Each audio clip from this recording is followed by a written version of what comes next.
Je crois que c'est le film que tu as dirigé qui est celui qui était le mieux produit, non? Il y a un vrai casting, je veux dire, il y a eu un changement par rapport à ça. Comment, c'est un changement d'habitude, un changement de travail, un changement d'attente aussi par rapport au film.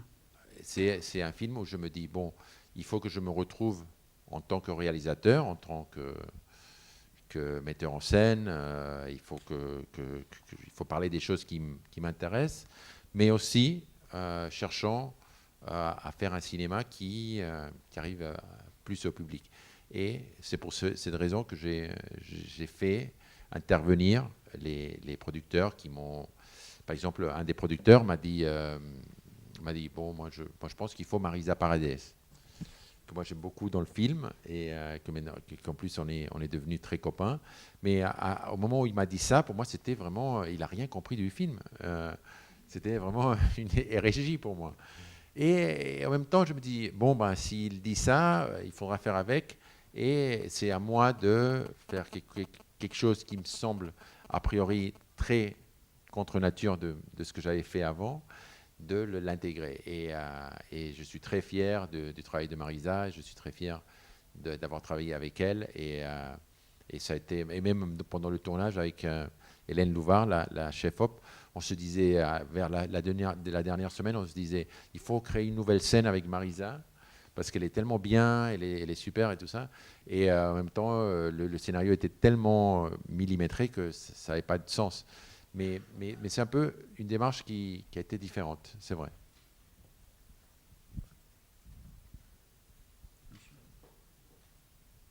Je continue alors. Et alors, pour tous les acteurs, bon, Marisa Paredes, Barbara Lini et Alex Brandemühl, par exemple, c'est aussi des choix partagés avec un producteur, imposés par la production, voulus par toi. Non, disons que tout le processus de la création du film, c'était quelque chose de mixte. Par exemple, il y avait des décisions qui étaient plus, on va dire, plus imposées d'une façon extérieure, d'autres qui étaient plus négociées et d'autres qui étaient imposées de ma part. Par exemple, il y avait il y avait deux impositions qui étaient un peu bizarres, on peut dire, mais pour moi, c'était très important que le film soit fait en 35 mm. Ça, c'était innégociable. Et donc, les producteurs, c'est un peu comme quand le producteur il a dit de cette façon qu'il voulait Marisa Paredes, c'était une espèce d'imposition très subtile ou pas du tout désagréable. Mais moi, par exemple, c'était le 35. C'était innégociable. Alors que les producteurs, ils pensent que j'avais tort. Et ils le pensent toujours. Et pour le prochain film, ils vont essayer de... mais bon, ils savent que pour moi, c'est quelque chose d'innégociable. Donc, et après, il y a par exemple, j'avais choisi Alex Brandemühl. Pour moi, c'était vraiment le début. Je voulais travailler avec lui après, 15 ans après d'avoir travaillé ensemble. Mais par contre, le Barbara Leni, ça a été le processus d'un casting où l'on a beaucoup discuté entre les producteurs. Personne n'était convaincu des autres et c'était le choix qui s'est imposé d'une façon consensuée. Mais, euh, mais, euh, mais voilà, c'est un peu comme ça. Par exemple, le montage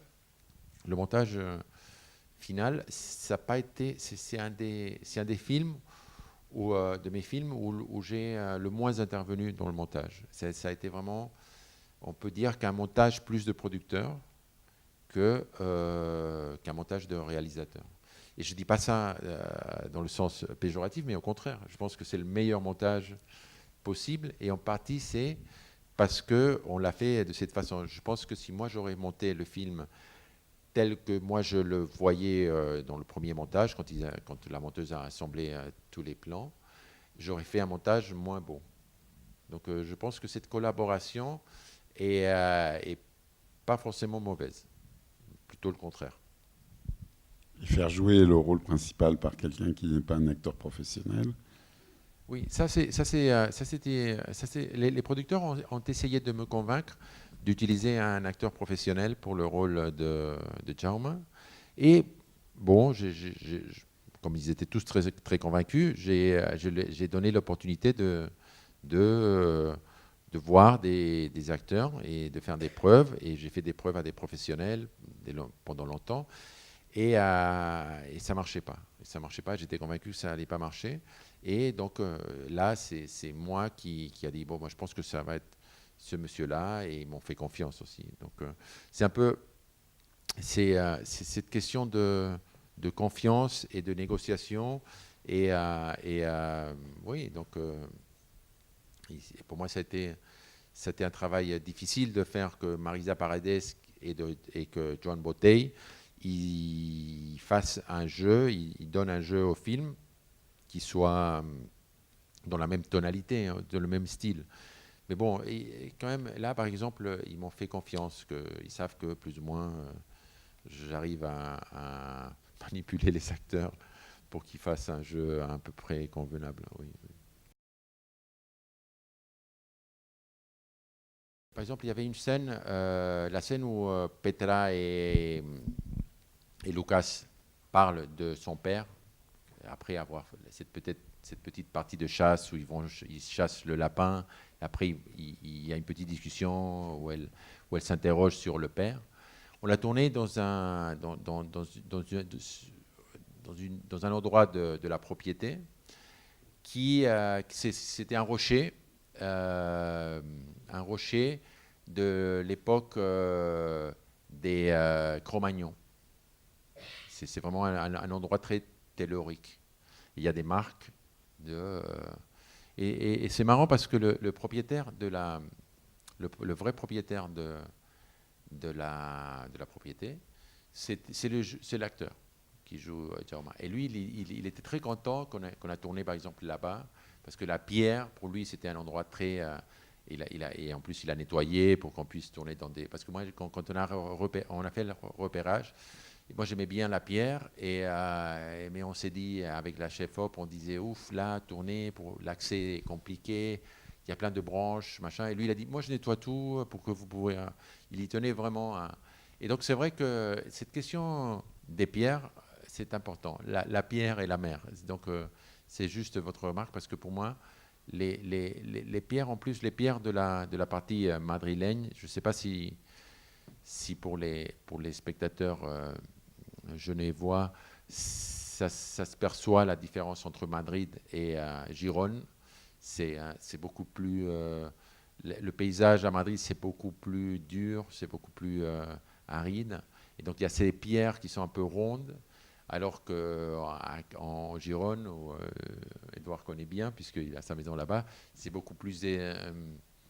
c'est beaucoup plus exubérant, si j'ose dire, et c'est beaucoup plus doux comme paysage. Mais c'est vrai que cette dualité du paysage était importante entre le paysage de Gérone et le paysage de Madrid.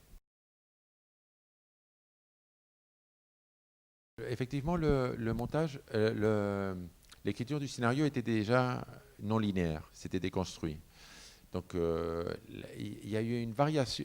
Donc, dès le début, quand j'avais écrit le scénario avec les scénaristes, il y avait les chapitres avec les titres et avec une fonction particulière, donc parce que ça permet d'anticiper ce qui va venir, et ça donne aussi une information qui permet des ellipses beaucoup plus exagérées. Donc ça, c'était déjà dans l'écriture du tout premier scénario. Et je me souviens qu'on a fait 20 écritures de scénario, mais toutes comme ça déconstruites. Et à un moment donné, un des scénaristes m'a dit, pourquoi on n'écrit pas une en linéaire? Moi, je dis non, il ne faut pas.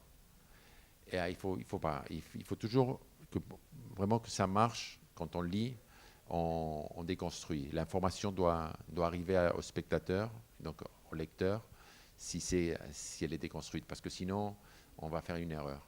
Après, quand on a commencé à monter le film, il y a un moment donné que la monteuse, elle m'a dit la même chose. Pourquoi est-ce qu'on ne fait pas une preuve de monter le film en linéaire? Et j'ai encore dit non, il ne faut pas. Parce que c'est le même problème. On va être perturbée. Et l'information, elle a été créée, l'information, pour qu'elle arrive d'une façon sans effort et avec un petit peu d'effort. C'est parce que le film, je ne sais pas comment vous l'avez perçu, mais c'est un film qui demande un petit peu un certain travail d'interprétation et pour y rentrer, mais en même temps, c'est pas quelque chose de, je ne sais pas, je le sens comme ça, c'est pas quelque chose d'extrêmement opaque, non? Et, euh, et donc, cette déconstruction, elle a été toujours comme ça. La seule chose qu'on a changé au scénario, c'est que, au montage, c'était que le film commençait par le 3, c'était le chapitre 3, après 2, après 1, après c'était le 5, 4, 6, 7. Et ça, on a seulement changé le 3 et le 2. Ça a commencé par le 2, après ça fait 3, 1. Et le reste, comme on avait prévu. Mais toujours déconstruit, mais donc le film commençait par le chapitre 3 et non pas par le 2. Ça a été un changement par rapport au scénario qui a été introduit au montage. C'est vrai, hein. C'est vrai que moi j'ai un, moi d'abord j'aime parler de la mort. Il me semble essentiel. Comme vous dites, dans une époque où l'on ne parle pas de la mort, où la mort, on dirait même que elle est cachée parce que disons que cacher la mort, ça permet de vivre dans la superficialité. C'est ce que l'on est installé un peu de nos jours, parce que si on prend conscience de la mort, on va refuser la superficialité, puisque la conscience de la mort nous rapporte à l'essentiel ou à la valeur de la vie. D'accord? Donc ça, d'un côté, c'est vrai que dans mes films, et ça, c'est pas l'exception, je parle de la mort, et la mort, elle est centrale. Pour moi, c'est essentiel de ramener la mort au centre de la discussion, et vous l'avez ressenti. Ma façon de faire le cinéma, c'est vrai que c'est froid. C'est vrai, la froideur, elle est aussi dans le fait que la caméra, c'est une caméra qui est toujours distance. C'est quelqu'un qui regarde. On se demande qui est en train de regarder. Il n'y a pas cette transparence. Là, c'est mon premier film. C'est le premier film où j'utilise de la musique, mais la musique aussi, elle est utilisée d'une façon qui peut apporter de l'émotion, mais aussi de la froideur éventuellement. Et je peux pas me défendre parce que vous avez raison, hein, et vous l'avez ressenti comme ça. Mais il me semble que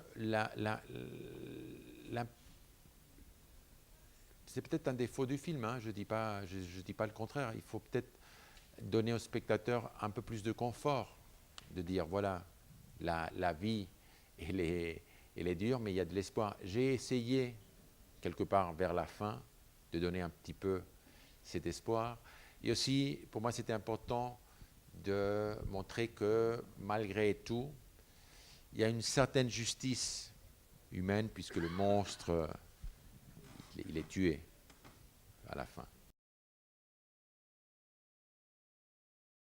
C'est que la question de l'humanité, c'est difficile d'y répondre parce que finalement, on est capable les êtres humains, on est capable de l'amour et de la haine. Hein. C'est vraiment, et la même personne, elle est capable d'aimer et de faire des choses monstrueuses. Par exemple, le personnage de Jaume qui est un sociopathe finalement, hein, parce que il faut. Et il a des sentiments pour Pau, que finalement c'est celui qui va le tuer. Donc c'est dans c'est aussi ces paradoxes sont très humains parce que c'est vraiment je pense que les êtres humains on est particulièrement complexes dans ce sens parce que c'est pas souvent on est capable de retourner de l'amour en échange de l'amour et on ne sait pas pourquoi des fois c'est le contraire et c'est un peu le mystère. Pour moi, le film et le cinéma, c'est apporter au spectateur on va dire un outil ou une œuvre finalement qui doit. Je crois que c'était Joseph Conrad qui disait par rapport au roman, le 50% du roman, c'est responsabilité de l'écrivain et le 50% du lecteur. Et finalement, j'apporte pour le cinéma, c'est pas différent. Pour la musique, je crée quelque chose qui est interprété. Et finalement, tout ce que je peux dire là, ou mes intentions, pourquoi est-ce que j'ai fait ça, qu'est-ce que je voulais dire, ça n'a pas vraiment beaucoup d'importance ni de valeur. C'est-à-dire que les raisons derrière l'auteur ne valent pas grand-chose. C'est simplement le rapport du film avec soi-même. C'est-à-dire que si, comme spectateur, les spectateurs que vous êtes là, vous avez eu la gentillesse de venir voir le film, s'il y a quelque chose qui vous a permis de comprendre quelque chose à vous-même et aux